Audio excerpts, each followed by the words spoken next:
So we are in the very heart, in the very core of the Barcelona old town, what used to be the Roman city, the area that it was found, and they made the streets and a temple and probably a little basilica, and even some historians they believe that were nowadays there is a medieval church, a Gothic church, and the Maria del Pi used to be an amphitheater, but that is not for sure.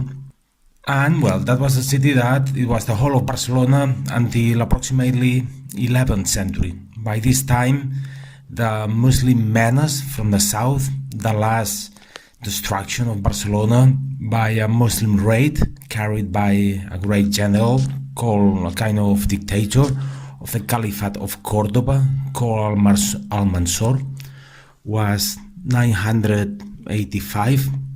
That in modern times the Catalan historians they take this date as the kind of unofficial beginning of the Catalan nation, for a reason that we'll explain in another chapter. But well, within this area that used to be the whole of Barcelona and the perimeter of which was given by the Romans in the time of August, the emperor, when it was founded, the city of Barcelona, Barquino, is where we have the Jewish quarter.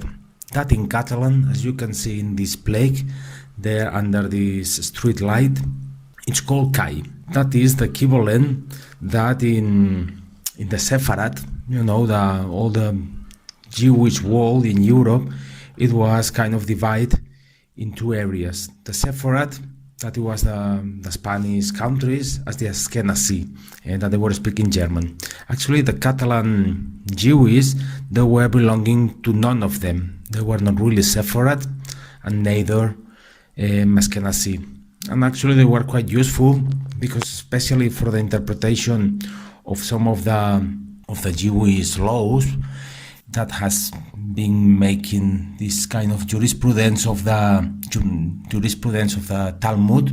So the Jews, they have the Torah, the Bible, and then they have the Talmud. So the Catalan Jews, they were a kind of go in between. They were neither Sepharad, adscription, and also neither Ashkenazi. That's why they were kind of neutral. When two people of these two communities, they had an argument, so they were quite asked for the counsel or the advice of some of the rabbis from the towns of Catalonia, like Girona, Barcelona, as later will come in. So well, the name of Cai, that is not for sure. The historians they don't agree if whether it comes from Kahal, that is a kind of concentration in Hebraic language, or maybe it comes from Latin, from Caium. That means something like a street.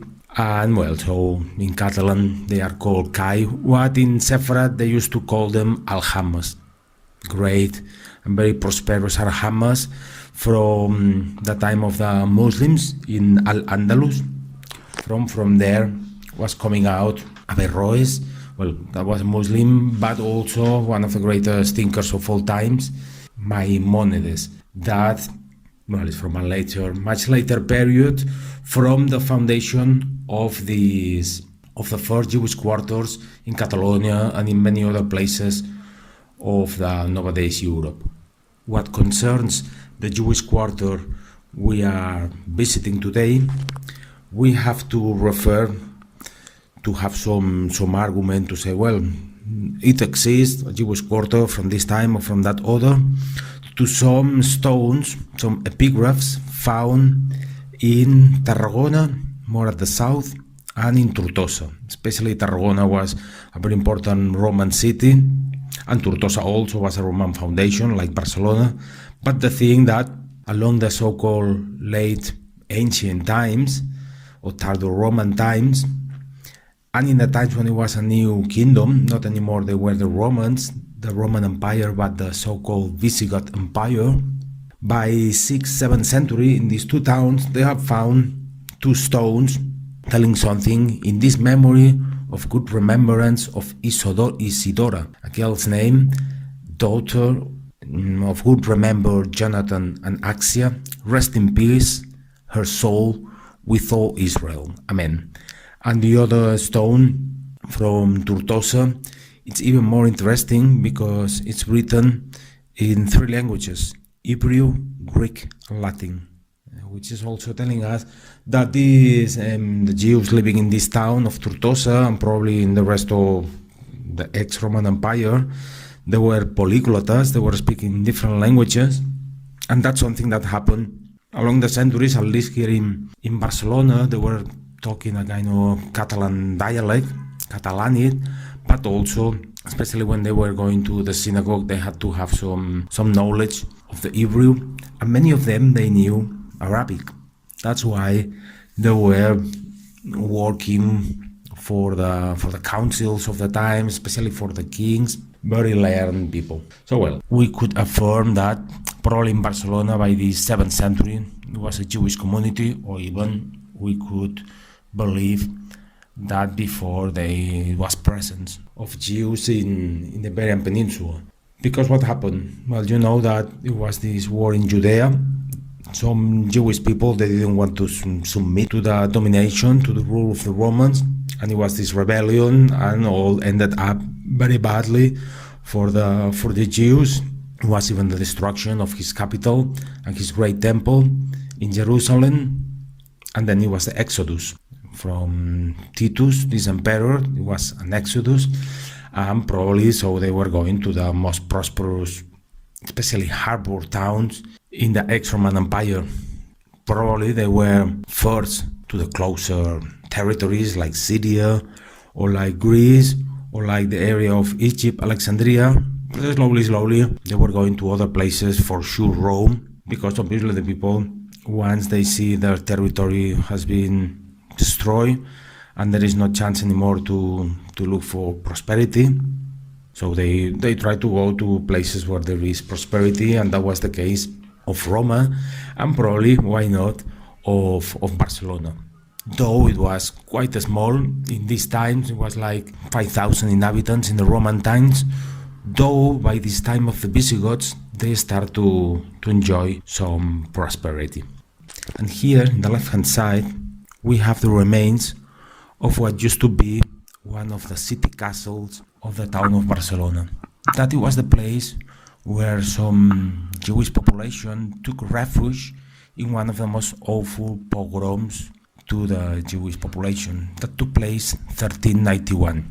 That it was like the stamp into the annihilation and the end of the prosperity of this neighborhood. Many Jews, unfortunately, they died like 600 Jews in this pogrom of 1391 out of 3,000, more or less. It's not for sure, these figures, but despite like 80% of them, they survived. Whether or not they convert, it was not the same anymore. And this neighborhood never recovered his vitality.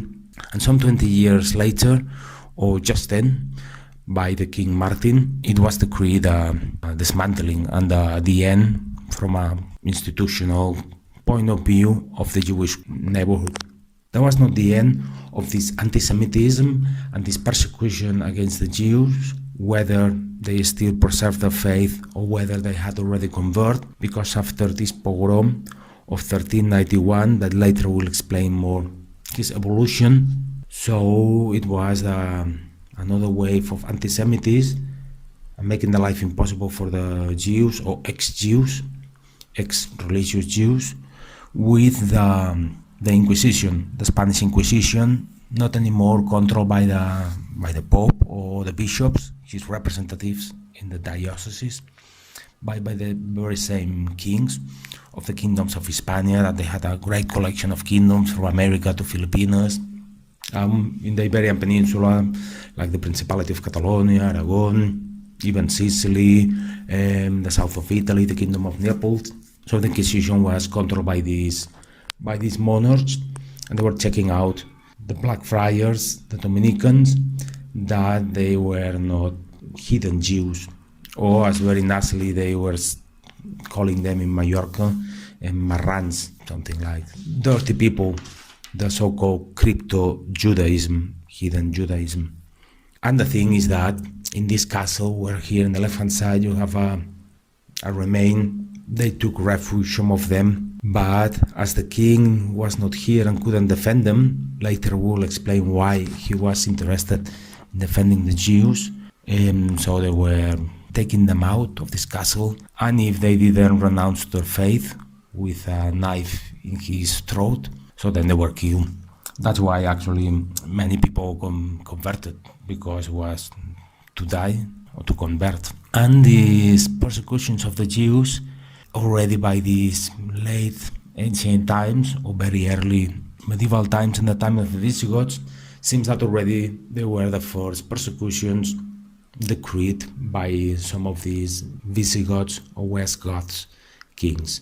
But the thing is that in Roman times it was established a kind of legal figure called the Fiscus Judaicus, that it was a burden, it was a taxation that the Jews, just for the simple reason of being Jews, they had to pay a part of their regular taxes.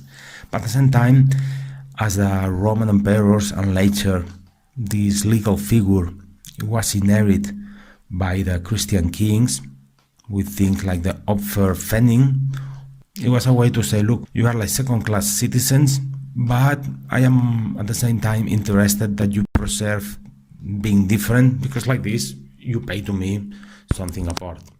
But it was established in the Roman times, this differentiation, this agreement, not to say, if you want to keep your religion, then you have to pay extra taxes, the Fiscus Judaicus.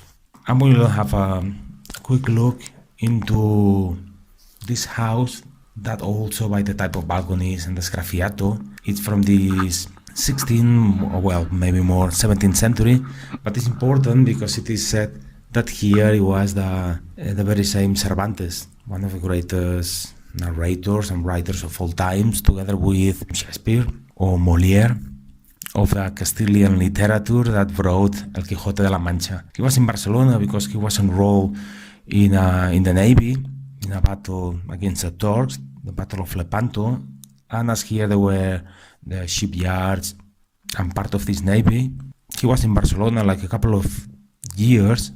Actually, in the Quixote of La Mancha, there is a very good chapter talking about the arrival of Quixote into Catalonia, and actually it talks very nicely about Barcelona, that after so many difficulties and this Quixote being quite nuts and absolutely gone, then seems in Barcelona he recovers his senses.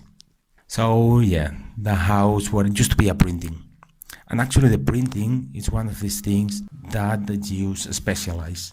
It is more known money lending, because actually the reason why many Jews, or some Jews, a minority actually, they were doing this banking of the time and the credit, giving credits, it was because in the Bible there is a passage saying that it's more easy to find a needle in a bundle of straw than to find a rich man that is a good man and not a sinner, a good Christian. And that's why somehow along the centuries they were given some bulls, they were made some bulls by the popes banning the lending of money by the Christian population. And that's why, so as it was this void in a necessary service in any productive economy, so that was taken by the Jews. But it was many other professions, like the bookbinding.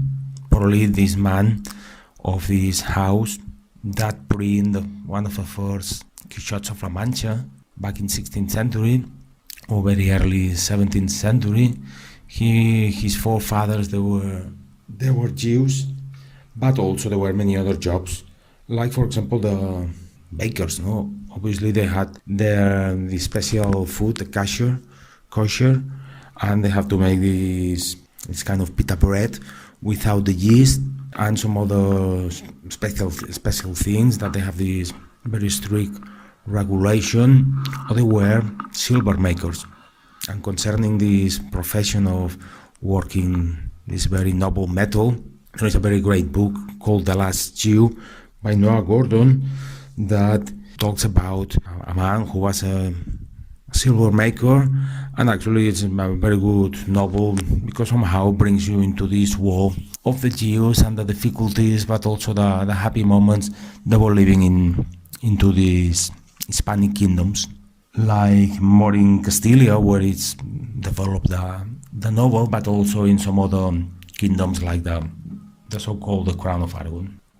Well, so all these streets, they were the streets that we don't know for sure, but probably even from the very Roman time, they were living, though it was not compulsory to live in this quarter. It was a process that begins more by 13th century, that slowly they are gathered together in ghettos.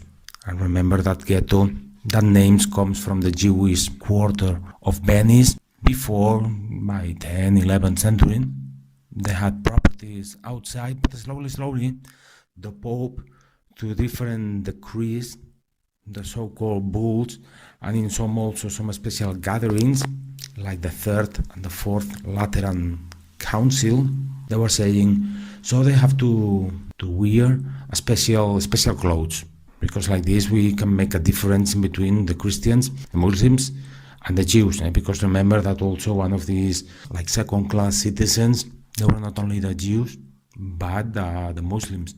One of these measures against the Jews was decreed by these 1210, 1215, that they had to have a rodeia, a kind of circle, yellow-red sign on the chest, on the left-hand side, so that like this the people, they could identify, and many decrees, like for example, they couldn't have Christian slaves, that the Jews couldn't criticize ex-Jews, so converted ones, and it was absolutely forbidden the marriage between a Christian and a Jew.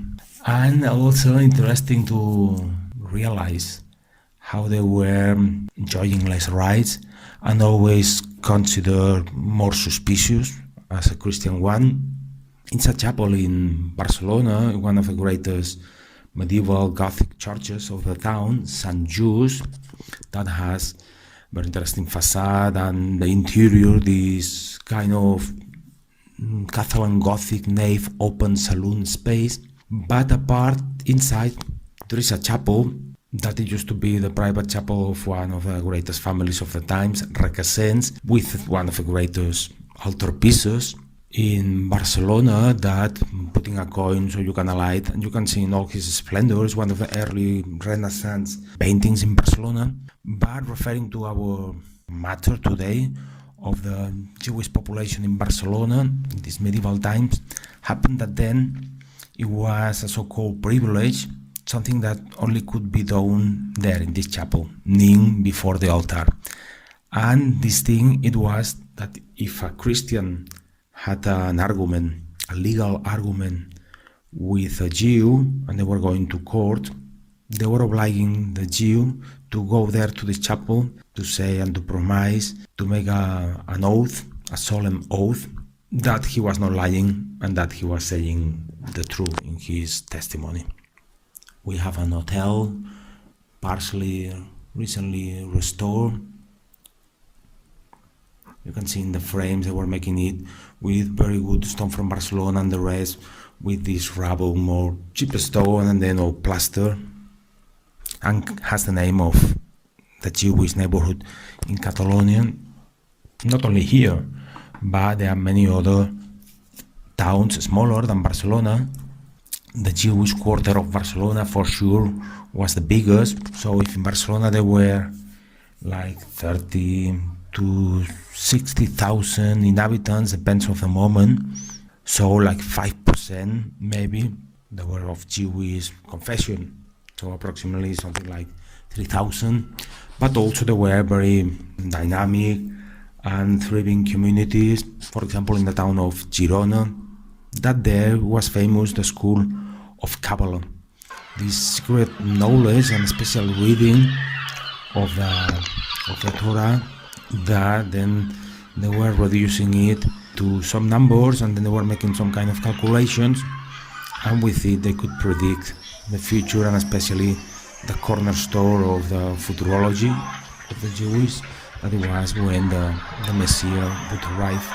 So a kind of cultural movement quite opposed to another very cultural movement that was the more progressive ideology coming from Maimonides, the great Jew from Cordoba that actually he immigrated. He went to North Africa, later I think to Egypt, because as increasingly in the Christian countries, it was this pressure and putting some measures against the Jews, the increasing anti-Semitism. That also happened in the Muslim countries at the beginning, like 8th, 9th, 10th century.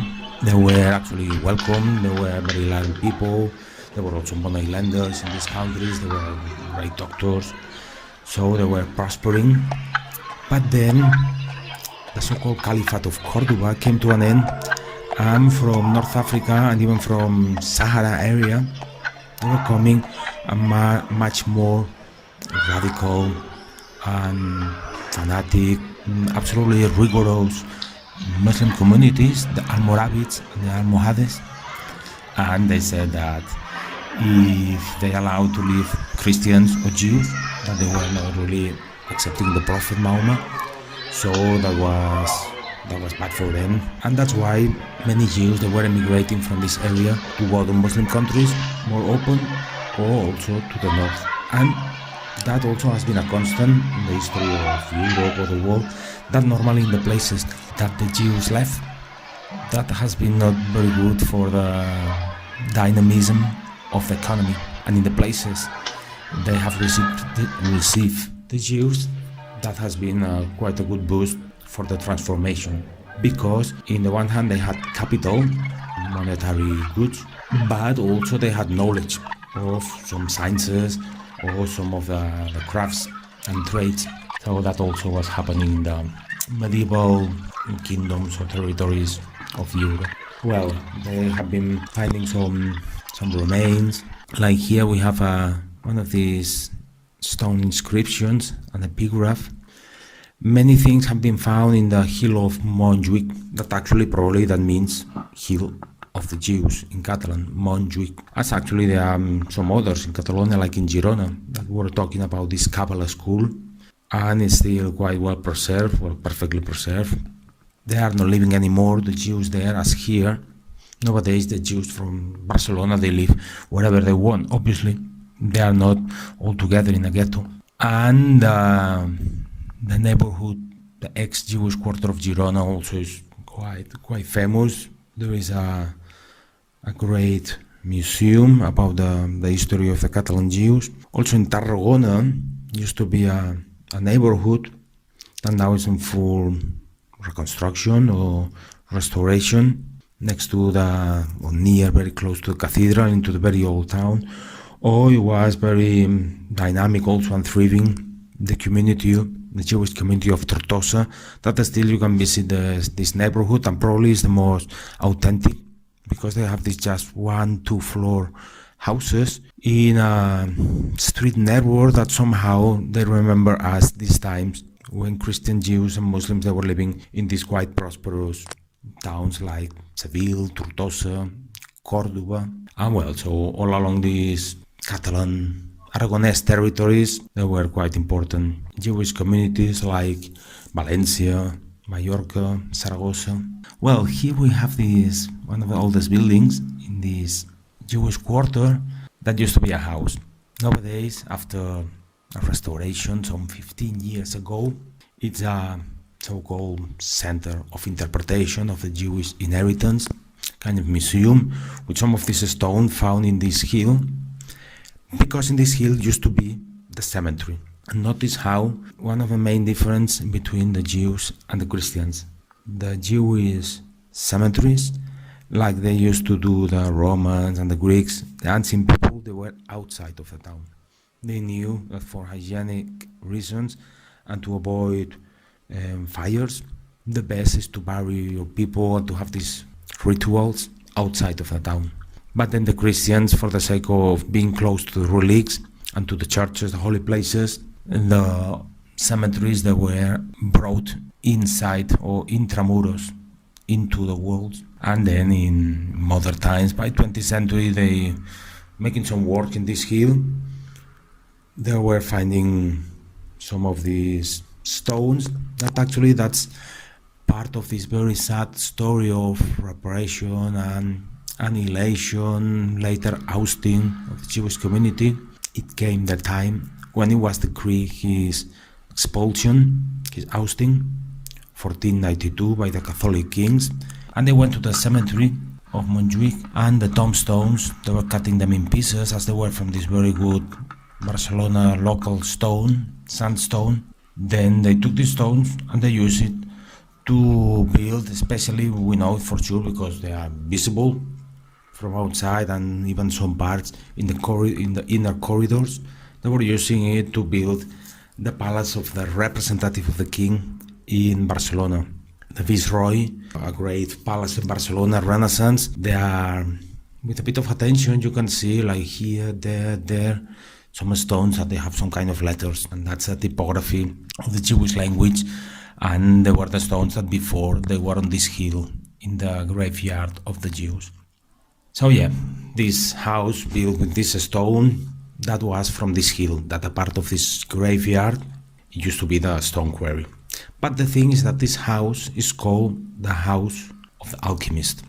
And here used to be, well, there is a story that was part of a great work of Catalan literature, Costumari Català, 1950. He was a man that was traveling from all over the Catalan lands and writing down stories of this village, of this other village, of this town, of Barcelona, of the different neighborhoods. After many decades, then he published it in 1950, like an encyclopedia of stories, traditions of a Catalan culture. And one of the traditions, it was referring to this house. And it said that he was an alchemist that was working here, was very renowned. And then parallelly, it was a knight who was very eccentric, and he was in love with a very beautiful girl, and it was the daughter of this alchemist. And the girl, she refused him, maybe because she didn't like him, or also maybe because he knew the danger of getting too closer to a Christian, because it was forbidden, the sexual intercourse, actually, not only a marriage, even the sexual intercourse between Christian and Jew. So she refused. And then this knight, very upset, he wanted revenge against the poor girl, and then he went to this alchemist, and he was asking for a secret potion that could be made in a very nice perfume, but it would be like deadly, just smelling a drop. And so the alchemist, he accepted to make this lethal poison. He gave it to this knight for a very good sacket of gold coins. And the knight, he used this poison, and the girl died. And then is when the father found the alchemist, that he was responsible for the death. He was indirectly responsible for the death of his very own daughter. But this story enclosed, again, this anti-Semitism of the times, that always the Jews, they were the bad ones and they had bad souls, something that also can be seen in the representations of the times. For example, the Last Supper, no? Jesus Christ is like a long-haired, blonde Scandinavian. The other apostles, they look like Slavic or normal Mediterranean. And then the only one that really looks Semite, that all of them, they were Semite, like the apostles. The only one that looks Semite is Judas, no? So they were matching this thing of the evil one. It was Judas. And the only one that looks Jew, it was Judas. So all the Jews, they are bad, no? They were making, through the paintings and the representation, that unaware the people felt like this. Well, so along all these streets, they were developing the life. This community, we can remember some names like Bonastruc Saporta, a very renowned rabbi, that he carried on one of the so-called disputations, the disputation of Barcelona in the synagogue that now, in the place where it's believed it was the synagogue, it took place one of these disputation in between rabbi or a few rabbis, and especially a monk of the Dominican order. And it was a disputation whether to clarify if Jesus was a god or if he was just a son, if the Virgin was virgin, if Jesus Christ was a Messiah or was part of the Trinity, all these things, no?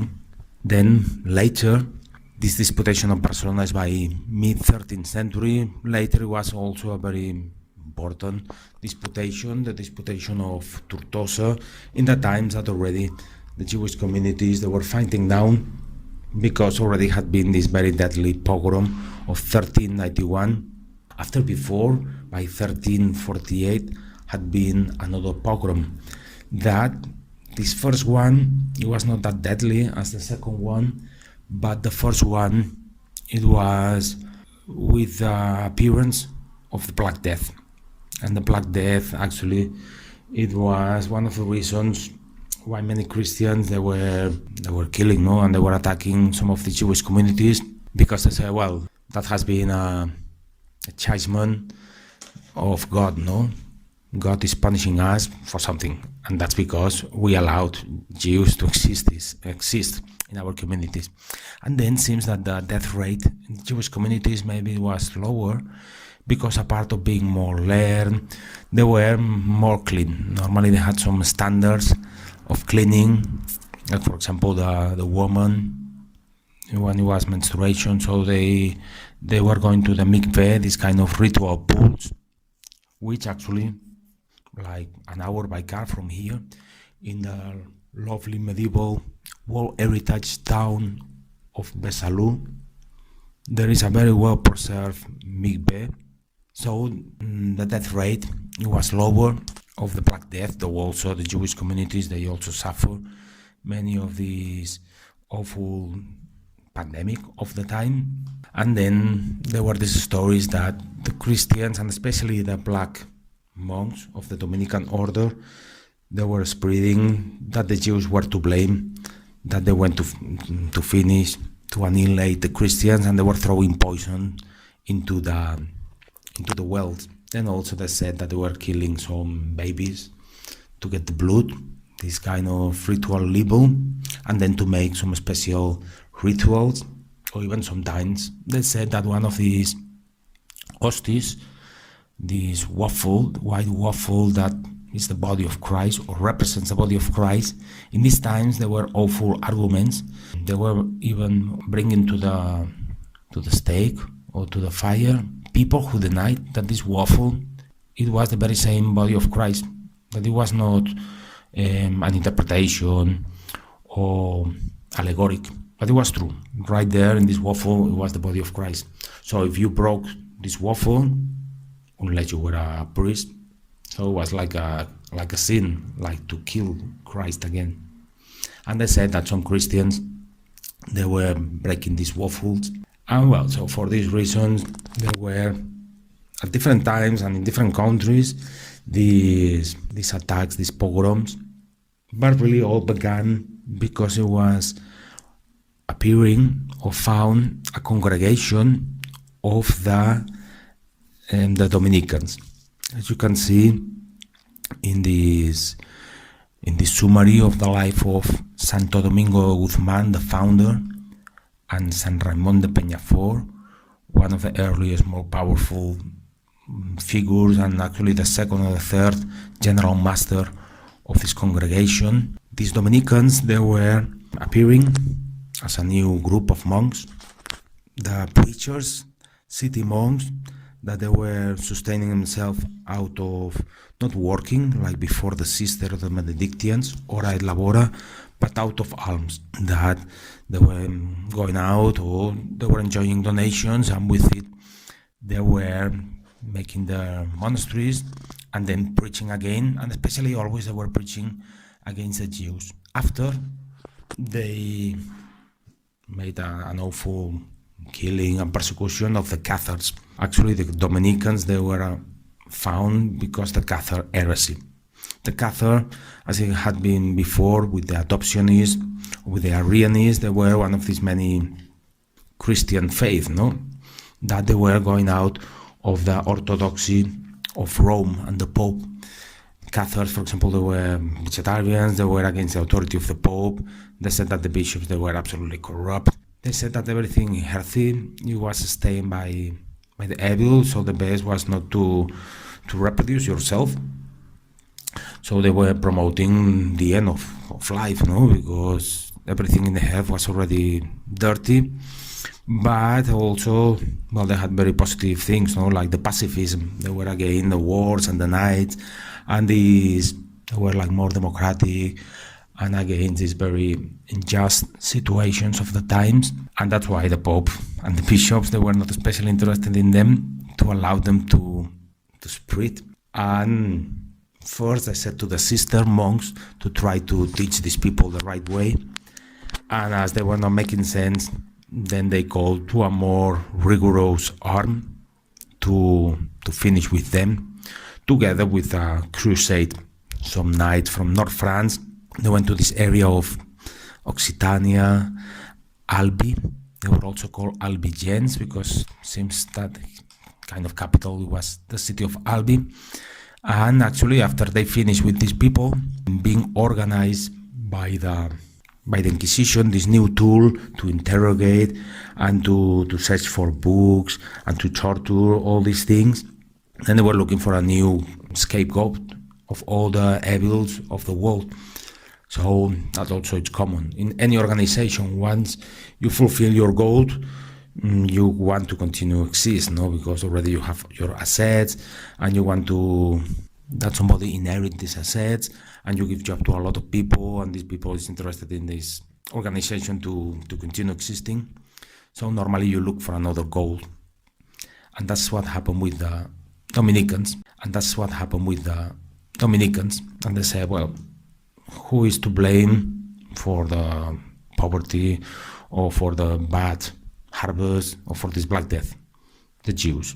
Always the Jews. And they were elaborating with the help of these bulls of the popes, these decrees, different books like Pujo Fidei and some others, that it was like a handbook, no, a guide for some of these Dominican monks to fight against the Jews in general, and especially against his rabbis. And many of these absolutely fanatic and dreadful theologians of the Dominican orders, they were converted ones. They were ex-Jews. So in this Jewish neighborhood, it was a figure of the kind of informer, whistleblower, or in Catalan, Malsin, that was denouncing his very same neighbor and his very same brother of faith against the Christian authorities. And sometimes that was a bad tool that it was creating a bad atmosphere within the Jewish community. So the very same Jewish population, they knew that if they wanted to attack some of another member, the best way it was to say, for example, that he had a speed against a cross, for example, no? So that was also used.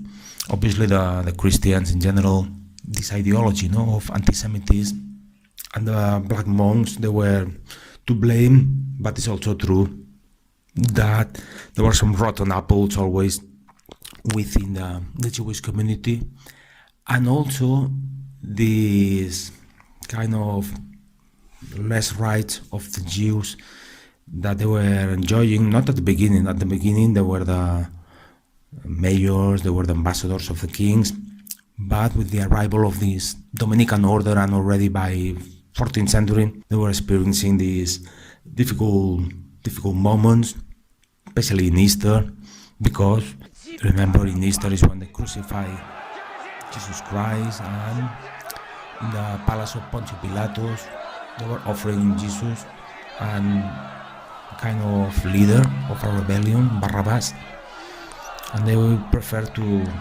supposedly, no, they prefer to save Barabbas. They were voting in this kind of acclamation vote.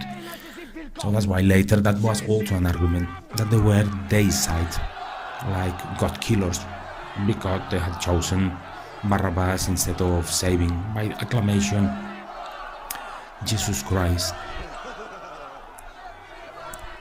So yeah, this thing that they were suffering this trouble, sometimes it was used by the kings to get donations by the Jews. Because, for example, if the judge, that sometimes was the very same king, he considered that one of these denunciations, it was true, and they said, well, then the fall for this is the execution, or that you leave the country or whatever. But then they say, well, instead, if you want, you can change the penalty for a donation of whatever amount. No? So actually the kings were very keen, and they were squeezing as much as possible the Jewish communities.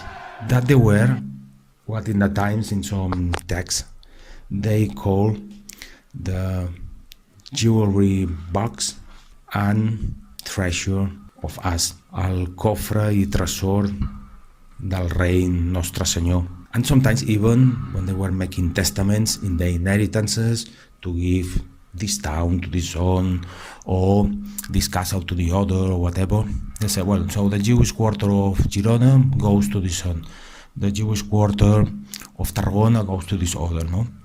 So they were like the property. They were free men, but at the same time they were property of the kings. They had their own institutions, their own system of government. Barcelona had the Council of the 100, or lords or advisors, and the Jewish quarter had the Council of the 30. They had their own butchery, their own bakeries, especially for this thing of the kosher.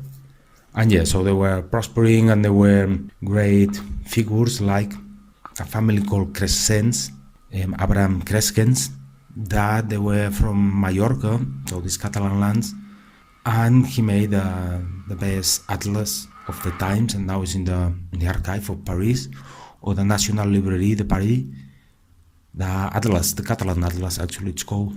Well, after these Dominicans, they put to an end to this community by 1391, and then it was a decree by the king 1401 declaring extinct this neighborhood. Then in the place that had been named like the street of the school or the street of the fountain, they were put the streets of these Dominican great figures. Like we just saw San Raimon de Peñafort, and here used to be Domingo Guzman, so the very same criminal that was making the life impossible and create so many victims with their very barren preachings and promoting that the people went to take the knife and go to the Jewish neighborhoods.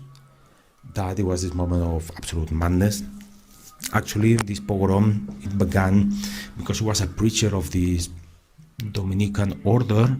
It was an archdeacon of a town nearby Seville called Écija.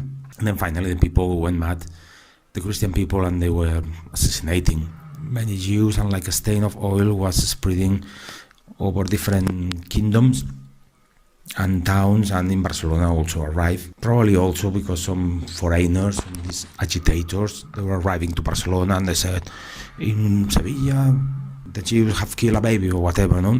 And the people went mad also because they were looking for this scapegoat, no? And also it is said that it could be promoted by some of these knights that they were deeply in debt with some of these Jews, and they said, well, if I kill my banker, so then I don't have to pay back, no, the credit.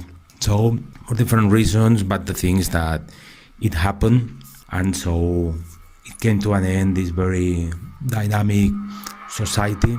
But thanks God, with the modern historiography and the change of values, we don't like anymore the name of the streets after the persecutors, but we put after great figures of the Catalan Jewish world, as it was this Salomó ben Adret, that actually was a follower of Bonastruc Saporta, another of the great figures of the Catalan Jewish culture. And actually from here also probably was written one of the nicest pieces of the old Jewish literature, that is the Haggadah from Barcelona, that unfortunately is not here anymore.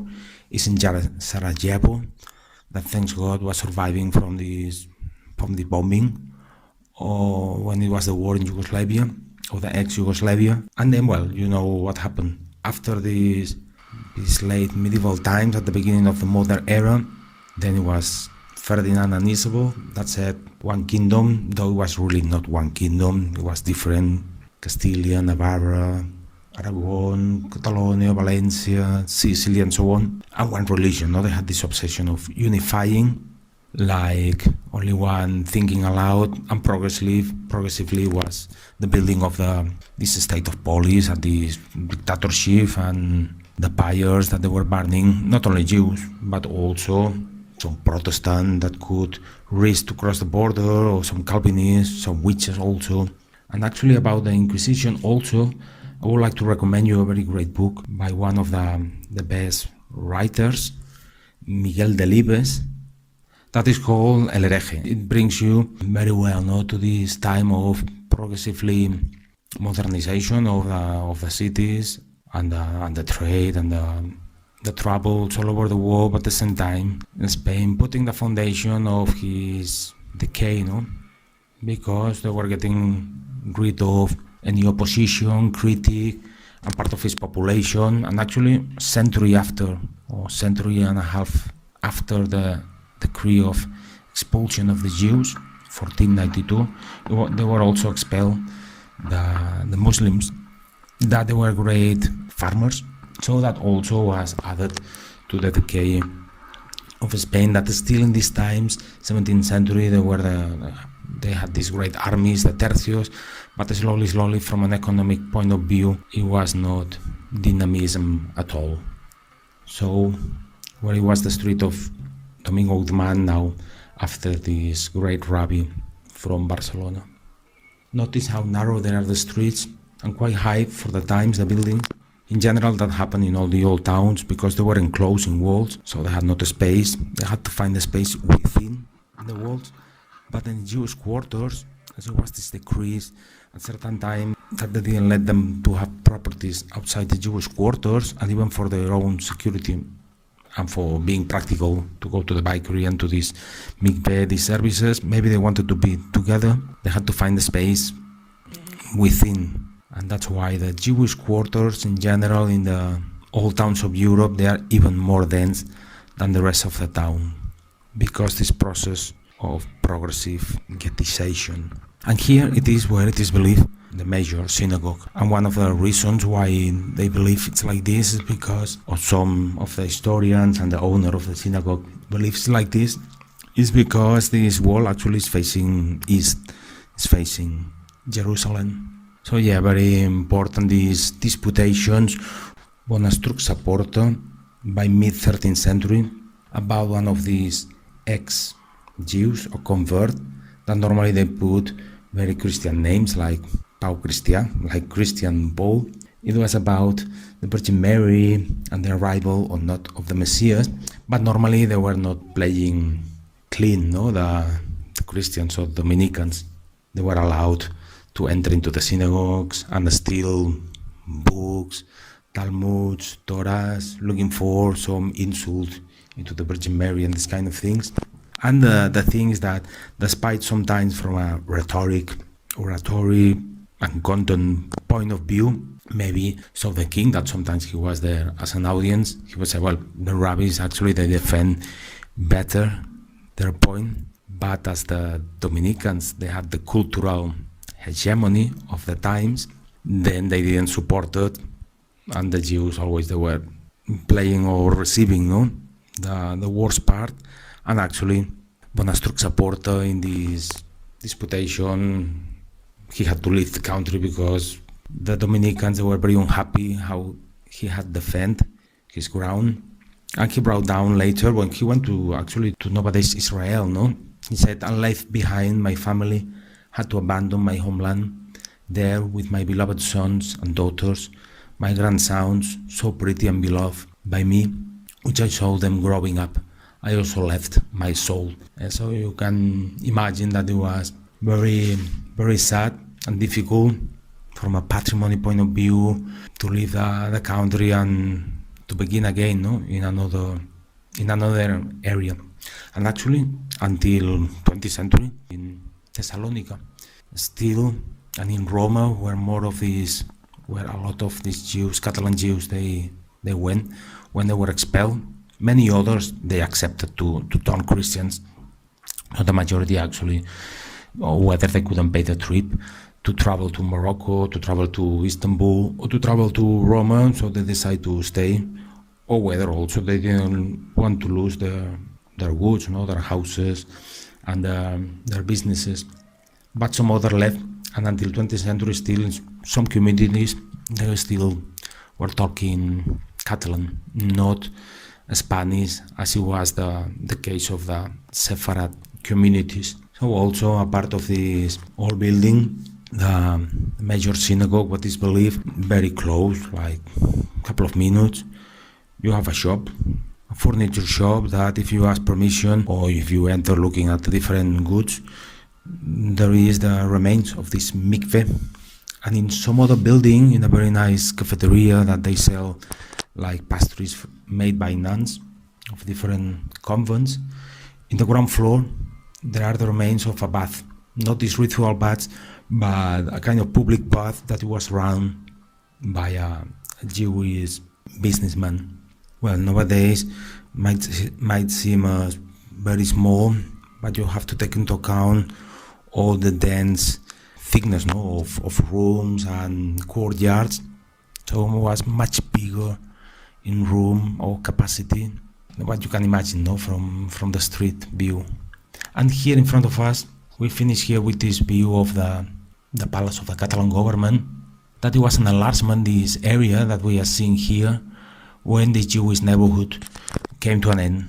So the rulers of the land, like a council, normally presided, directed by a clergy, but also represented the nobility and the great businessmen. They profit from some of the properties of some Jewish families that they had to sell them in a hurry, so they could enlarge their great palace. That actually is one of the great things in Barcelona to visit from outside and also from inside.